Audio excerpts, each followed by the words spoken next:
اللہ کے علاوہ کسی کے سامنے سجدہ جائز نہیں. جو مزارات پہ ہو رہا ہے ہم ڈٹ کے اس کا انکار کرتے ہیں. اور اس کے ساتھ پھر خرافات یہ جو شامل ہو چکی ہیں، اس نے معاشرے کو پیس کے رکھ دیا ہے. بلکہ ہمارے امام احمد رضا خان فاضل بریلوی نے لکھا ہے، آپ فرماتے ہیں کہ سجدہ قبور بالاتفاق حرام ہے اور طواف قبور بالاتفاق حرام ہے، زیارت قبور بالاتفاق جائز ہے، بوسہ قبور مختلف فی ہے، احوط یہ ہے کہ نہ دیا جائے. یعنی بوسے سے بھی اگر گریز کر لیا جائے تو کسی کو کوئی اور شائبہ نہ ہو تو یہ بھی بہتر ہے. لیکن خیر بوسے کے بارے علماء قائل ہیں، اس پر دلائل بھی موجود ہیں. لیکن قبروں کے سامنے یوں ہی کھڑے ہو جانا اور کھڑے ہو کر کے یوں سر جھکانا یہ جائز نہیں ہے. علامہ اقبال کہتے ہیں کبھی تم نے دیکھا کوئی کتا بھی کسی کتے کے آگے سر جھکاتا ہو؟ یہ تو اس کو بھی پتا ہے کسی کے آگے سر نہیں جھکانا. حضرت مجدد کی تعلیم کیا تھی؟ یہی بات کہی تھی اکبر نے کہ سجدہ نہیں کرتے تو ساری جھکا دی. آپ نے فرمایا نہیں جھکاؤں گا. پھر اس نے آپ کو دربار میں بلوایا، سازش کی، دروازہ چھوٹا رکھا کہ حضرت مجدد الفسانی جب داخل ہوں گے تو سر جھکا کے تو گزریں گے تو کہوں گا لو سر جھکا ہی لیا.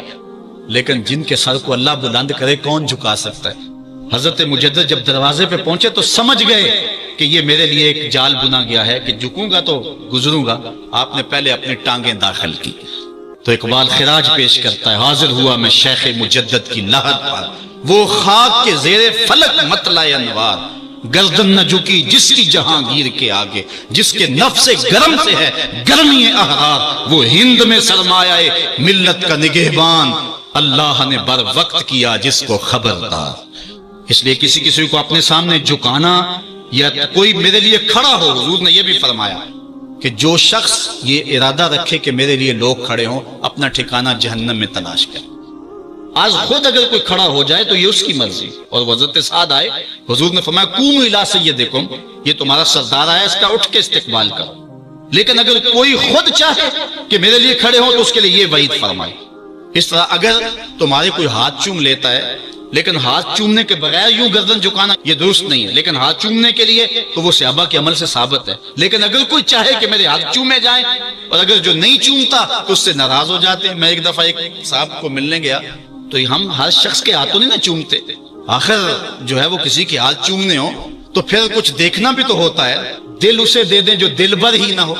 تو ہم تو کسی کے ہاتھ چومتے ہیں نا، ہم وہ ہاتھ چومتے ہیں، وہ پاؤں چومتے ہیں جو راہ حق کے مسافر ہوتے ہیں.